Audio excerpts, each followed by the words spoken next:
இன்னைக்கு பழமொழி விளக்கத்தில் நம்ம பார்க்க போகிற பழமொழி புண்பட்ட இதயத்தை புகை விட்டு ஆத்து.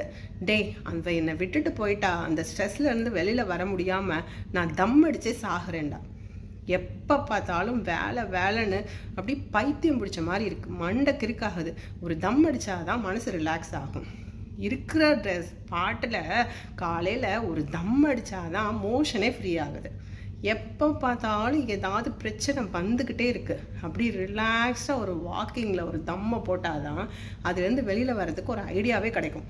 இப்படி புகைப்பிடிப்பதற்காக நம்மளில் பல பேர் காரணம் சொல்லி பார்த்துருப்போம். அதுக்கு விளக்கமும் புண்பட்ட இதயத்தை புகை விட்டு தாண்டா ஆற்றணும்னு சொல்லுவோம். ஆனால் உண்மையான விளக்கம் என்ன அப்படின்னா, நமக்கு ரொம்ப வாழ்க்கையில் ஸ்ட்ரெஸ் அதிகமாக இருக்கும் பொழுது அதை ரிலாக்ஸ் பண்ணுறதுக்கு நமக்கு மனதுக்கு பிடித்தமான விஷயங்களில் நம்ம மனதை புகை விடணும். ஒரு புத்தகம் வாசிக்கிறது, வெளியில் எங்கேயாவது போகிறது, மனசுக்கு பிடித்த நண்பர்களோட பேசுறது, இந்த மாதிரி செய்யும்போது மனசு ரிலாக்ஸ் ஆகும்.